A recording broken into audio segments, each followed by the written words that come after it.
You're listening to Life Check Yourself with life coach, transformational leader, and dating and relationship badass, Marni Batista. Every week, you'll get the raw truth from top experts and real people on the important life and love issues you want to know about. So if you're ready to life check yourself in your relationships, your career, and the areas of your life that matter most to you, and you're not afraid to be called out on your stuff, then you're ready for what's next. Life Check Yourself with Chris and Dr. Emily. 3 things you must communicate to a man early in the dating process to make sure he's not a player or a commitment phobe. Ladies, it's a special day here at Life Check Yourself because not only do we have Mr. Chris Gillis, but we have the amazing, the gorgeous, the fantastically wise Dr. Emily also here. And we are so excited to talk about what has quickly become a train wreck of a season on The Bachelorette. I did do a little Googling. People are not liking this season. Like, people are shitting all over it. Everybody shits all over it and hates it and then comes back. And so they're never you included. And then they come back next season with bated. Well, I had high hopes for this one because it started off so interesting. And now it just seems like poop.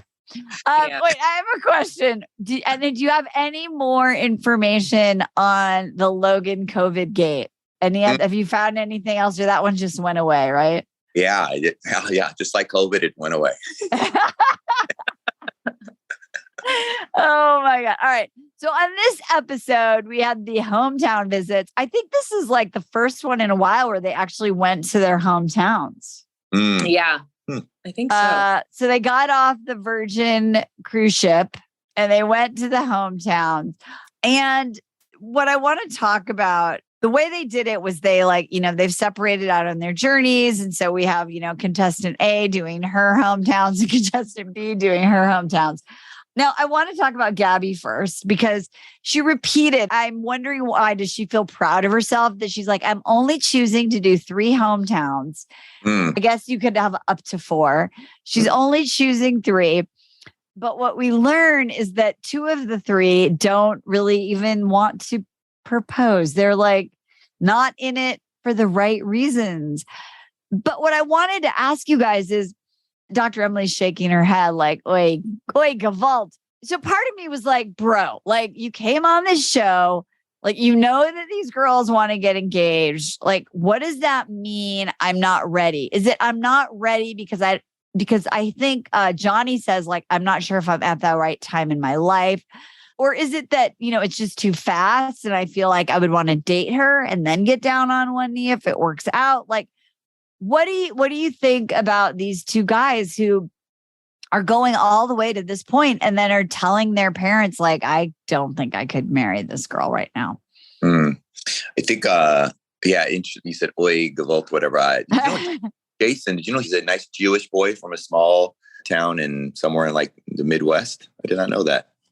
I did not know he was a Jewish boy, but he was the guy who's like, he's kind of quiet. Very quiet. Yeah. His parents are extremely, his whole family's very emotional and internet loves his dad. He wears his, heart on his sleeve and he's very reserved and measured, I'd say, with his emotions. But to answer your question. So I think there's another option too, is like maybe see that maybe they're just not that into Gabby, but they're already pot committed on the show, so it's like hard to pull out. It's like I don't know, I need more time. Or sometimes guys stay in it. I've been guilty of that, staying in a relationship because they're like, oh, it's good right now, it's not, but it's not, he doesn't maybe see her as that long-term partner as well. So that's also something to consider. And then you said something about Johnny. So you said Johnny. Johnny says, I think he's saying to maybe his brother or someone, like, I just don't know if I'm at the time in my life right now, or I want to get down on one knee. And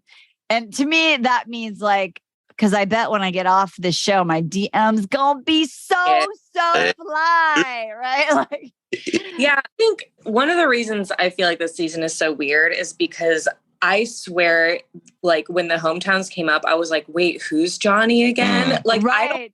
I don't know who these people are. I don't know like anything about them. And yeah, so it's just like a very weirdly paced season. And so the other thing that Chris and I noticed was even Gabby, when she was talking to one of the guys, Jason's sister. Yeah. She loves him.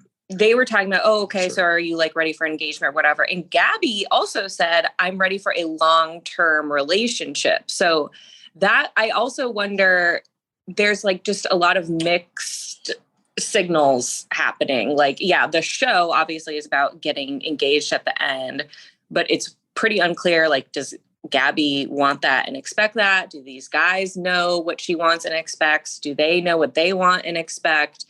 And Emily, she's so broken. So she keeps saying she's so broken. So maybe she realizes that she's so broken that she needs to maybe take a pause, because we talked last week about Gabby not even like knowing if she wants to have a family, which you would think like if you're dating someone, like you would find out like, do you want a family? Like, I don't know. Oh, you don't know? Huh? Well, I know I do. Like that just cuts so many people out like right away or puts them in. So I didn't notice that she said that. So the plot thickens, but really what this just reemphasizes for me and for those who are listening is like, when you're ambivalent, when you're not clear, you're probably going to attract a lot of people into your life who are also ambivalent and not clear. And then you could say, oh, I can't meet anyone, or why don't I have a guy in my life, or why do I not meet the right guys that are looking for a commitment? Well, if you're not clear on a lot of key issues, then the universe is going to give you a lot of people who aren't clear. So you get what you want at the conscious level.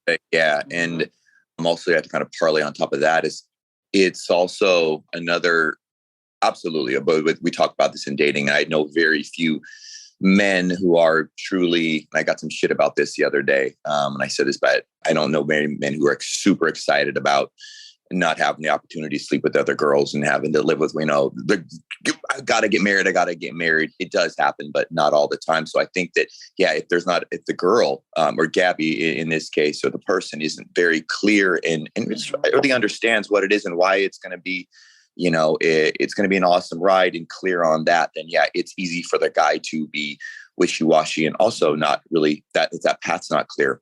Other thing I wanted to say is also you said, I wonder if it's either when a person has, low self-esteem, which we all do to some degree, it's easy to be like, I guess the question is do you not know that you want to have kids or you want to be married, or do you deep down inside not know if you deserve to be married and have kids? And I think that may be unfortunately what's going on with Miss Gabby.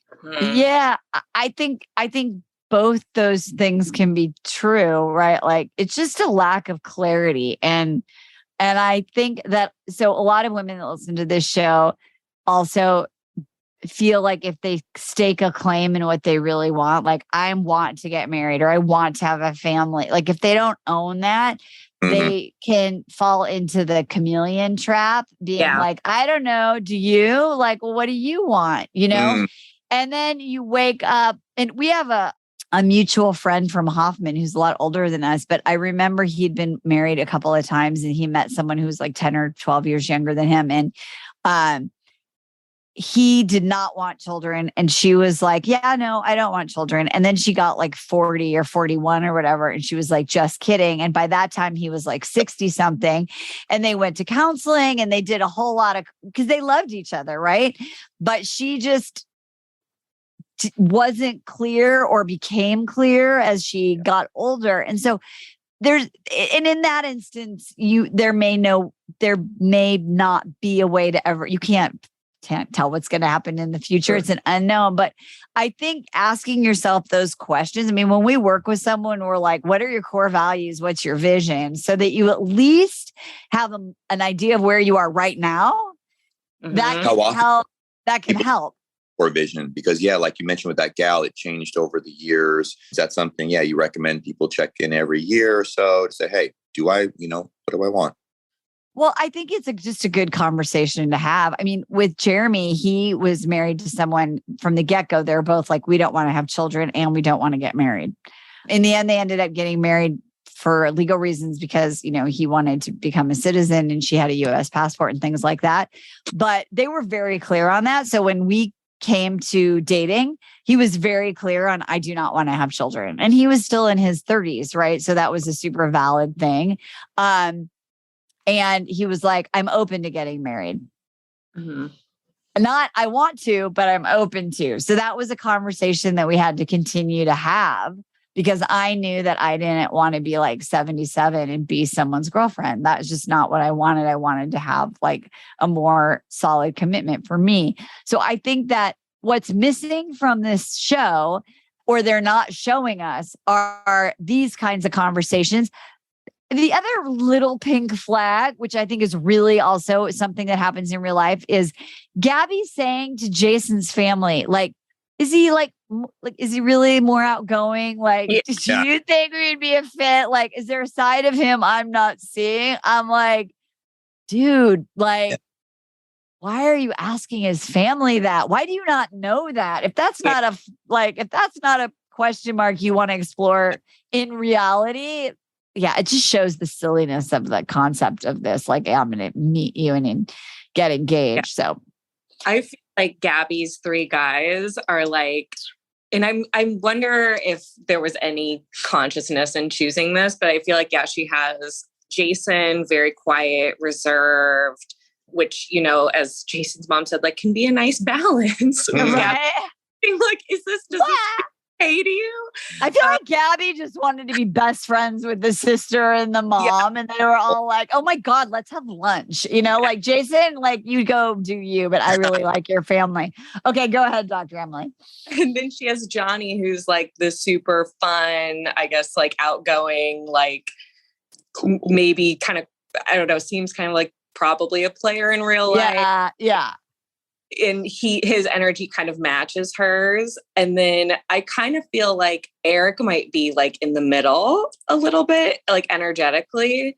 Yeah. And I'm just curious, like, I feel like I'm just really curious if there was any like consciousness of hers in choosing that, like kind of like, because she, obviously labels herself as broken and I'm too much for people. And I'm this like, silly, goofy person that like a lot of people can't handle. So I wonder if she's like trying out these different types to see like what can I actually, or who can I actually match with on a long-term scale.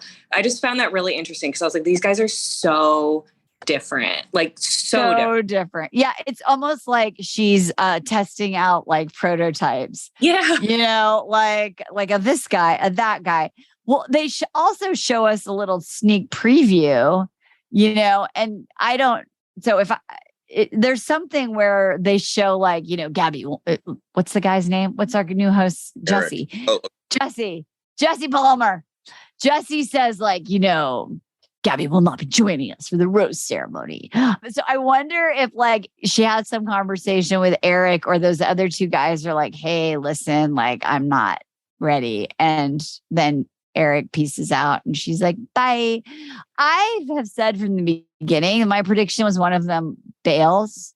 So we'll see what happens. But I think that I liked Gabby's pool generally. And I think that Eric seems like the only one she has an actual connection with at this point. So we'll see. I think she's also left saying, I love you at the end to Eric, right? Like I'm falling in love with you. And that's the only one. So, okay. So Miss Gabby, I don't know about her. I like her though. Like I like her personality. Like I'd want to be friends with Gabby. She seems super cool. But if she said, I'm so broken, I'd be like, bitch, quit that shit. Yeah. Like, get over it. Fix it. Figure it out. Like you're too, I do think it's worth repeating what you said, Marni. I think a very important takeaway is that men will be as ambivalent and then a little more so than you are in the lead when it comes generally to long-term relationships. So it is very clear it's important to get very clear and be brave enough. I hate saying that, to be able to voice what you want. I just got a last emergency call from Emily, Dr. Emily's good friend last night. She had a date emergency. And she's like, oh, should I lie? And blah, blah, blah. I'm like, no, just tell the truth. Don't ever start off. So I think, and I'm not 100% sure. Yeah, Gabby is kind of bullshitting herself and about what she feels being honest with what she thinks what she wants versus what she thinks she actually deserves. And so I think that's very important for all you gals out there in internet land. In internet land. Okay, so now we'll talk about Rachel. Rachel. I would like to see a montage of Rachel like doing her like I don't want my mascara to smear tear crying situation. I'm like, oh my God. Like she must have done it 7,000 times. She's no Amelia Earhart. You were like, oh, she's a pilot. I'm going to be the badass, bad broad. And she's like, no, just slowly. She's like, okay. So I want to talk about Tyler first. Tyler, last week I was telling Chris, Dr. Emily, like, I think Tyler is a genuine, just beta dude. Like he's in love with her. He happy to be the stay-at-home dad. Like he just wants to make her happy. I actually think he's like good looking. I thought he was like a sweetheart. And so they have this date and like, for some reason, all his friends are at the pier, wherever they are at the date, chilling at the hot dog stand or whatever. And all of a sudden Rachel's like, oh my God, I'm so overwhelmed. That was so much meeting his friends. I don't think suddenly I'm ready to meet his family. Wait, no, actually, I don't think I'm that into you. Wait, actually, bye. And so I'm just wondering, was that a setup? Like, what do you think happened in that last date? Or was he just like, I have to pick 4 or whatever, so I'm just going to pick him? Like, do you think she was ever into him? I think my guess is that she really like wanted to be into him because if we recall, he was the first one when they were still dating all of the guys. He was the first one to very effectively and really the only one who did it effectively say like, sorry, Gabby, you're great, but like, I want to pursue Rachel. And so, and this was in the midst of Rachel's like, nobody wants to be right. Yeah. Whatever. And so I think she was just like grasped onto him like a life jacket and was like, a stable person who I know will always choose me. And I think she just like really wanted to like him, but I bet she probably never really did that much. If like that was enough to throw her completely in an opposite direction, then I think. Yeah. My take. I have to ask Dr. Emily this because you and I talked about it yesterday, Chris, and then I want you to respond. So Chris last week was like, he's too beta. He's not like masculine enough. And I said, I disagreed. And there was a moment where he kissed Rachel and I felt like it was very masculine. He like pulled, like I didn't see it that way. I think he's like attentive, affectionate, but he's got like the, like, let me, like, I'm going to take charge kind of thing. So Dr. Emily, did you think he was like sexy enough? Like, did you see that edge or were you just like wet washcloth? I could see there was a little bit of edge missing, but I don't think he's not capable of it. Like, I very much think that if she chose to stay with him, then that side would come out more. But I think he just seems like a guy who, starts off kind of in more of like a passive position.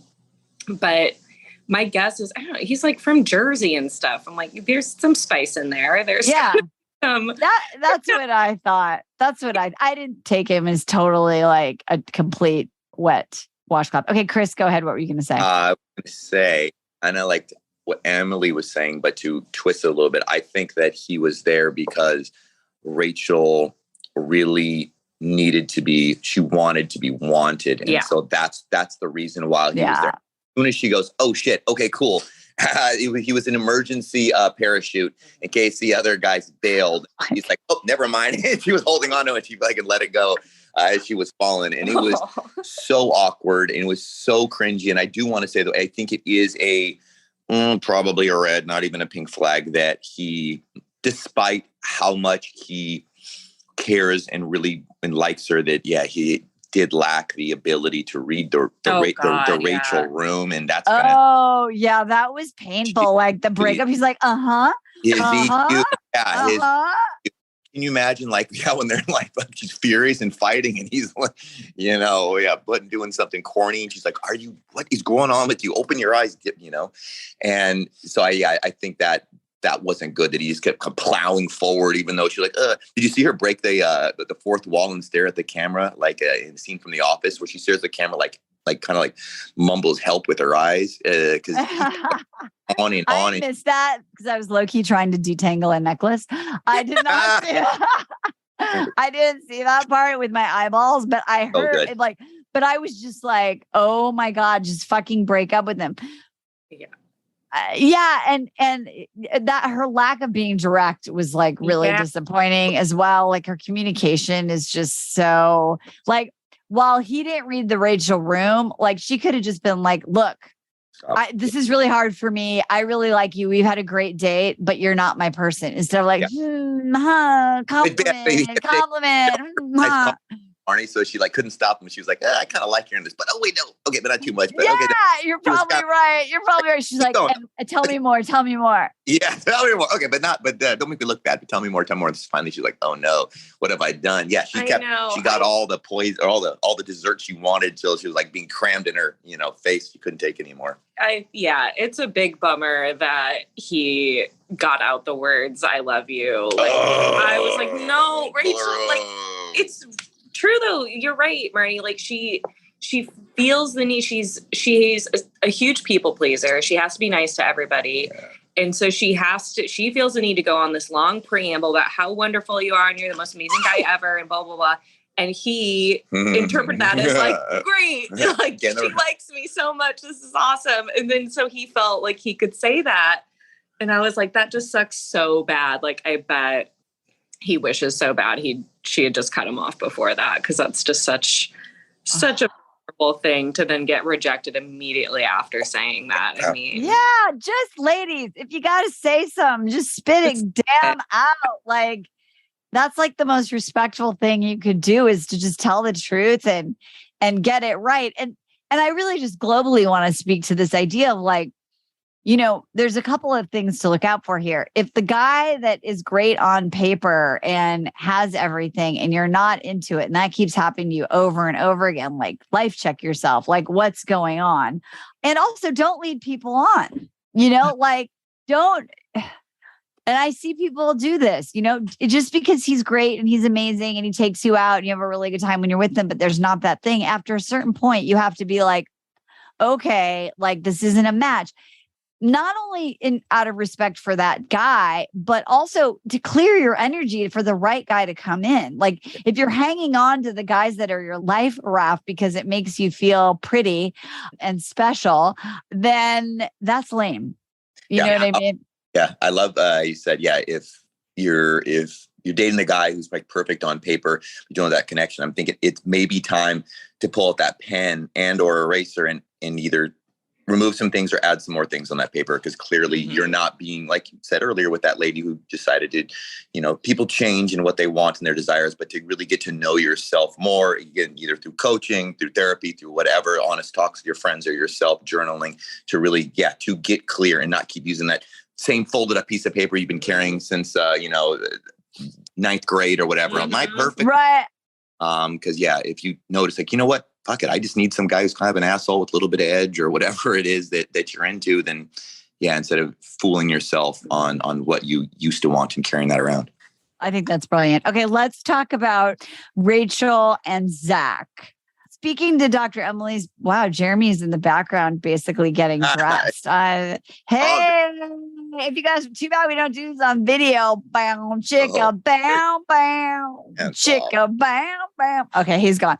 So, that's so funny. So let's talk about Zach. To Dr. Emily's point, literally, I still can barely remember this guy's name. I'm like, wait, which one is he? And Chris goes, the tulips guy. And I go, oh, yeah. I mean, so it's crazy. So literally that whole hometown thing just seemed very vanilla to me. Like all of Zach standout moments.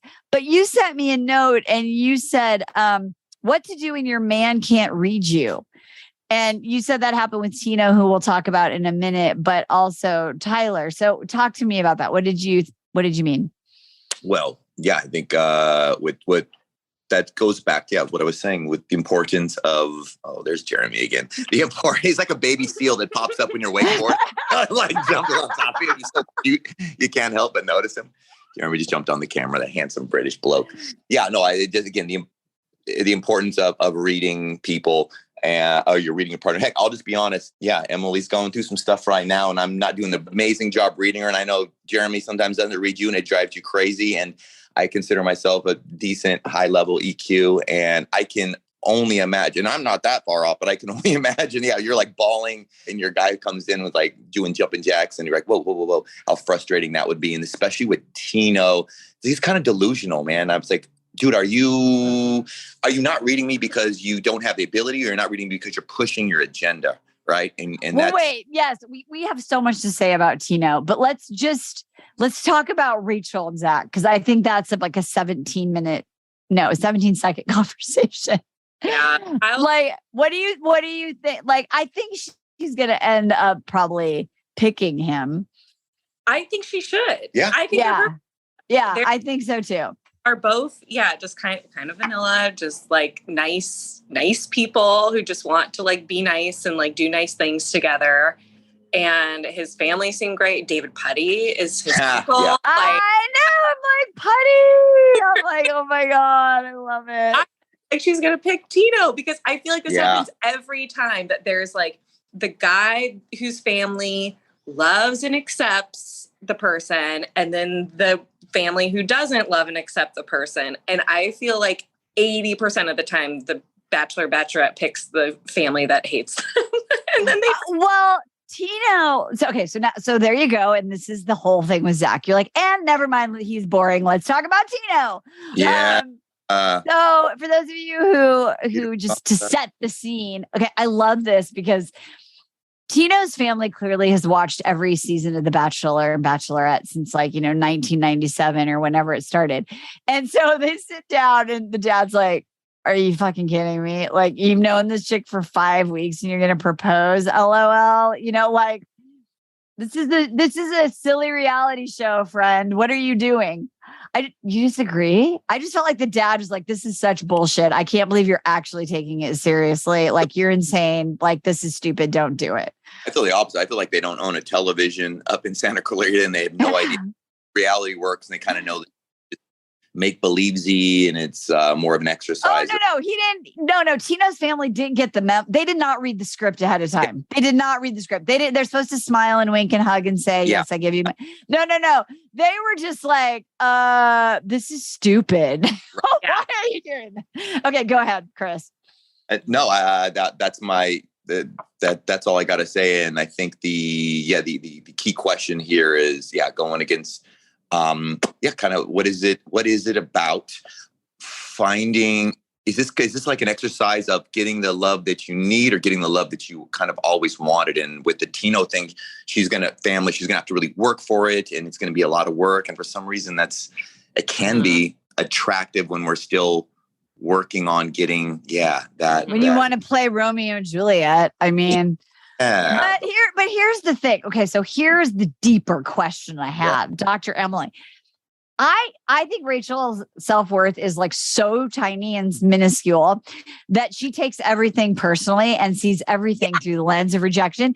So I don't think Tino's family didn't like Rachel. I think they were just like, this is stupid. Like, they were like, you're nice and like, you're fine. And I'm sure like you could date my son and like, sure, let's see. They weren't like, you're an idiot. Like, how could you pick Rachel? They were just like, this is stupid for you guys to like get married. Yeah. But she sees everything. She's like, oh my God, they totally hate me. Oh my God, nobody likes me. Like, that's Rachel's mantra. Yeah. My favorite thing is when people like literally spell out the equation and get the wrong answer. Like, this happened on Boy Island. I won't spoil it, but like 2 of the girls both said like person A has what I want. Person B has what I need. And then they both pick person A. And I'm like, what? You literally just spelled it out for yourself and you still got the wrong answer. And she did the same thing. She's like, I could be any girl in the entire world. I could be the most perfect person ever and they would still hate me. And it's like, that means it's not about you. Yep. That means situation that they hate. It is not you personally. So stop taking it personally. I said, Pat. Hard. And she does have that pattern of personalizing everything, which is kind of annoying. It's a very, the sun must not like me because it's dark out. Like, no, babe, it's 10 o'clock. It's not because Jeez Louise. Yeah, that would be. And so then Tino's job throughout the duration of the relationship, and Chris, you were in this relationship for a while, is like, no, you're amazing. No, you're amazing. No, you're amazing. And it's like, fuck, that's exhausting. And honestly, I don't think Tino, I think that turns him off. Yeah. So even if they do end up together, he'll just be like, you are way too much work. Like, I am not into this kind of like your job is to make me feel beautiful and amazing. He's sort of like, just get over it. But there's also this question of that Chris said is because Tina was like, it's going to be great. They're going to love you. This is so easy. And then he said, you're going to crush it. The article that Chris and I read that was so great. The whole thing was Tino feels like he's in a game of pickleball where he's like, point match, my serve. You crushed it. We're going to win. He sees he gamified the whole thing. But so the question I have is as you said, is he almost kind of delusional? Is he just completely not understanding what's going on? Or is he just being this super intense hype man and just constantly, everything's great. You're great. Everything's great. Everything's great. You're great. Which I think if the answer is either, it's not good. Yeah. Cause you're being a shitty teammate. Right. Yeah. And that's the thing. If you're going to go to this battle, then you need to be honest with your partner and say, hey, you want to prepare them so that even if your goal is to win on the end, you need to prepare them, whitewater rafting. Hey, you need to lean on this side of the boat. It's coming up here. Just oh, no worries. Just jump around and it's not going to be scary. No, it's going to be scary, but this is how you're going to get through it. He knows his fucking family. So why is he acting like he's got no idea? Right. You can tell they've been busting his balls and his chops his entire life too. So you think he would, instead of just being delusional and trying to calm her down by saying it's not going to be any challenging, but no, it was. It was great TV. Yeah, this makes me think of a lot of what we do in cognitive therapy is where it's not about just being positive. Don't just change your thoughts from negative to positive because sometimes things aren't so positive. Right. It's about being able to accurately assess the situation and accurately assess yourself. And that's a situation where, Tino needed to say they're probably not going to like this situation, but that doesn't mean they won't like you. We had talks about this. They don't like me being on the show, but blah, blah, blah. He needed to be a lot more realistic with himself and with Rachel about. Unless he totally got blindsided by them. Right. And maybe they didn't even know he went on a reality show. But they wanted to be on camera. So there have been families in the past that are I'm not engaging in this. And that's when they go, you're meeting my 7th cousin from my mom's aunt's sister and my best friend, Greg. They were there.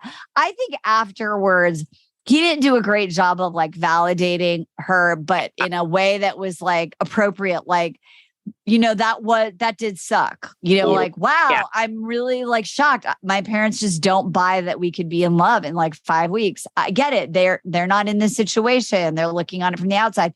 And also I think they didn't love the situation. I think that they could like you. And I feel confident in my feelings. And so I'm going to tell you right now, I love you. Instead, he was it's fine. It'll be great. Oh, and by the way, I should have told you weeks ago, I love you. And I'm not sure of his motivation. Was it just to change the subject? Yeah. Probably. Yeah. Yeah, it worked just great. Make her feel better. Here's a Band-Aid. She was like a little kid, crying, and then you hand her the lollipops, okay. And then exactly. Crocodile tears rolling down her. Oh. But she did. Oh, that was exactly it. I wish y'all could have seen that. Okay, I have a question. So Tino's parents came in very hard on and poor thing. And what would you, because we noticed, I was like, wow, Rachel should be a politician because she's just like taking this beating and saying like, thank you so much for your feedback. I really appreciate it. Like, what do you think she should have said differently? I think that, so I think because Rachel has so minimal self-worth that it brought up her own self-doubt. And so she was just like, I'm getting in trouble. And so I'm just going to be like, thank you.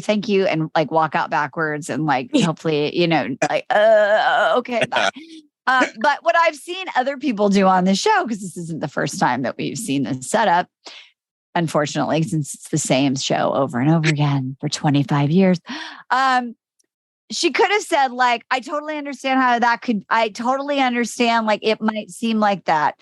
What I want you to know is your son is amazing and he's treated me like a princess and we have a really strong connection. And I really just want you to know that I care about him very much. And, I know this must be really hard for you. And I really appreciate you being here and being open to meeting me. Like I liked her gratitude. I liked all that, but like, she didn't stand firm in her, like, and also I love your son. Like the thing is, there's no awareness, right? Because she's just so in her own head that she can't this is what happens when you don't have a high level of consciousness or awareness. You're so in your trigger that you can't see what else is going on.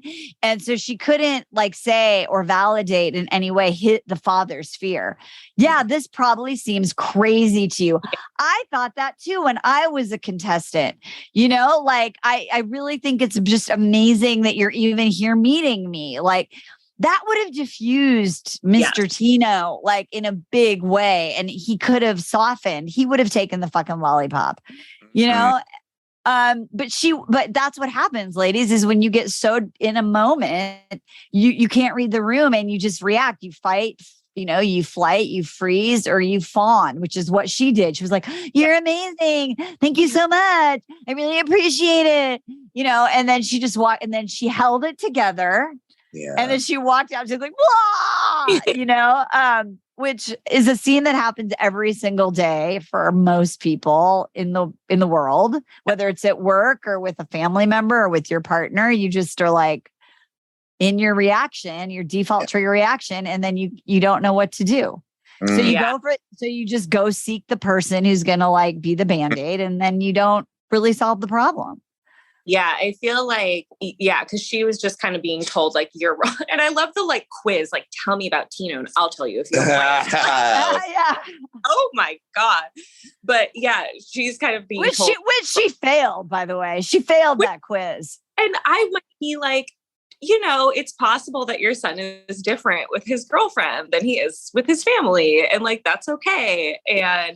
But, I think if she could have, taken a beat and asked herself, what's valid about my experience and what's valid about, this other person in front of me's experience. And can I speak to both? Then, I think she maybe could have come up with something like you said. Yeah, I understand this seems really crazy. And I want you to understand, we do spend time together. We do talk. It's not as it is in the real world, but it's not completely fake either. And this is, a different path, but we are forming real bonds and real connections. And that's all I can say. Exactly. And for those of you who didn't watch, the quiz was the dad saying to her, so tell me what you like about Tino. Do you actually know him? And the reason why I said she failed is because she was like, he's smart, he's nice, he's handsome, he's kind. There was nothing. Yeah. There wasn't the secret code of what's special about Tino. And since as viewers, we only know that he's the baby back bitch. We don't even know what's special about Tino, except that he, kissed her on the stairs where Clayton broke up with her, Colton, or whatever the fucker its name was that was before Clayton. He gives blood. He gives blood. He gives blood. Good man. Yeah. Yeah. So I think that, I do think that, Rachel will probably pick Tino because of what Emily said before. But wait, there's some other rando guy that has a date next week, a hometown. Aven. I don't even know who he is. I'm like, what? I thought she did them all. I know. It's weird. Are they like, I wonder if she's just going to self-eliminate or what the hell's going to happen. But to your point, when we first started this, because, and it makes sense. We know these guys so little because the show's the same length, but there's two girls and half the contestants. So the guys I read on average have gotten 12 minutes of screen time each. And I think Aben's probably got I don't know, less 5, 6, something like that. We barely even know anything about him, but he's there also. I think as an extra parachute. Just in case. I do have to say one thing though. So we were talking earlier, we went on this river rafting trip, Jeremy and I. And so we're out in the middle of the wilderness with literally no technology with 20 people. And you're spending all this time together and you're doing all these adventures and whatever. And so we made some really incredible friends, right? Really deep bonds. And so, these two women that I became really good friends with, we exchanged texts, so we're texting and we were signing off on our texts. And I was like, love you, Lizzie. And then we both watched The Bachelor. And so I was like, oh my God, we fell in love in 5 days. It can't happen. It does, right? It can happen. Yeah, isn't that? It can happen. Your cell phone's taken away because they're in a little dry bag or whatever. So that doesn't matter. Yeah, absolutely. And you're stressed out and you bonded over these crazy things. And that makes sense. So, Tino's parents, you can fall in love. And also for those of you who were listening over the summer, we did a whole recap of Love is Blind. We found out over the last week that 2 of those relationships have already failed. I'm sure that if you go back and listen to those, it was, I don't remember their names, the messy guy, the messy girl, and the anal retentive clean guy. I don't remember their names. They're done. And then the party guy and the sweet little adorable girl, they're done. I think they were the only ones who ended up together, right? I think that was all who actually got married. Yeah. Yeah. So that didn't work out so well. So that's it. We should check up on our Love on the Spectrum people for next week and report back. And also, listeners, drop a comment if you want Marni to watch F-Boy Island because I'm trying to watch. If you also anybody want to send me their login for HBO Plus, let me know. Apparently, I'm being a cheap ass. I'm sorry. That's where they drop. I will trade you. I will trade you Hulu. I'll trade you Disney Plus. I have fucking the Peacock. Okay.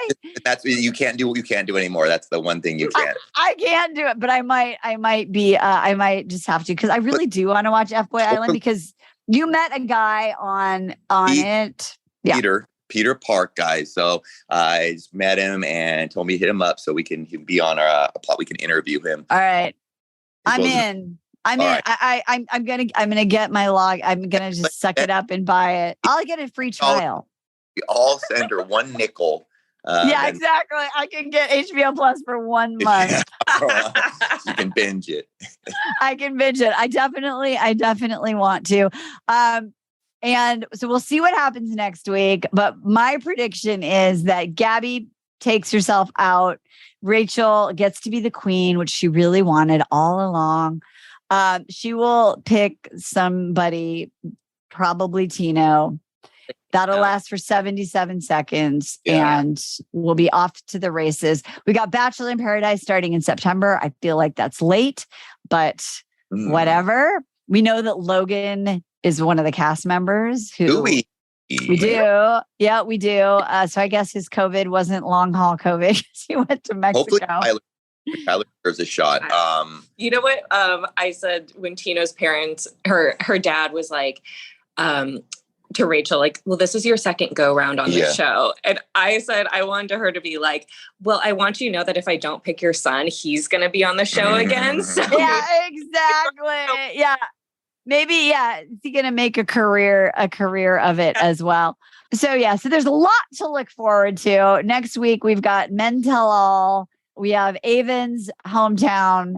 And then in 2 weeks, we've got the finale. So keep up, ladies. If you're behind, just, don't date. Just watch the whole season. Just watch the whole season.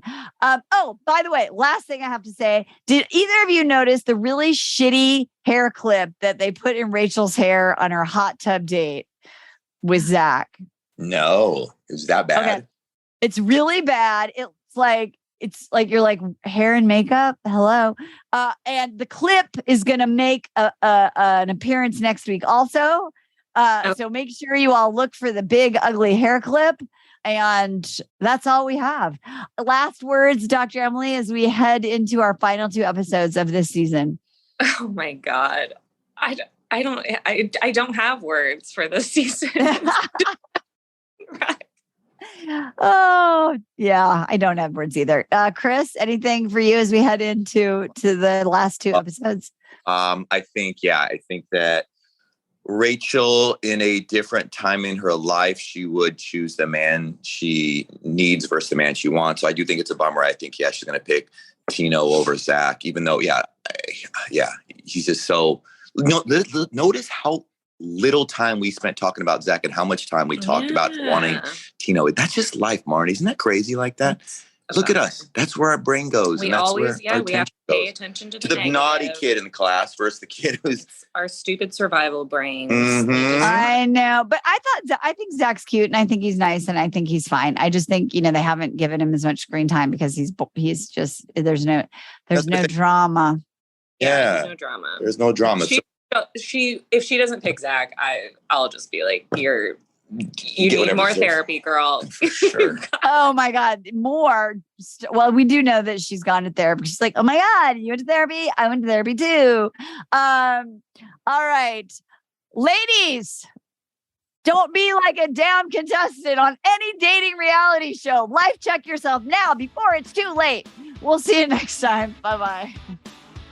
Hey, thanks for tuning into today's show. So if being in an intimate relationship in which you feel 100% seen, heard, and accepted by a high caliber man is a priority for you right now, and you're interested in seeing if you're a fit for working with me and my team at Dating with Dignity, here's what I want you to do. Just head over to DWD VIP, that's D as in dating, W, D as in dating, VIP.com, and book a call to speak with my team. We'll get on the phone with you for about 60 minutes and you'll get crystal clear on what's stopping you from finding true love right now. We'll also take a look at what you want to create, what you want your whole life to look like when you're able to finally be fully expressed as a woman in a healthy relationship with an incredible guy. And if we can help you get from where you are right now to where you want to be, we will show you the fastest path possible that makes sense for you to do that. We help smart, successful women all over the world solve this one missing piece in their life so they can finally have it all. So to see if we can help you do the same thing, head over to DWDVIP.com. I'm Marni Batista, and let's talk soon.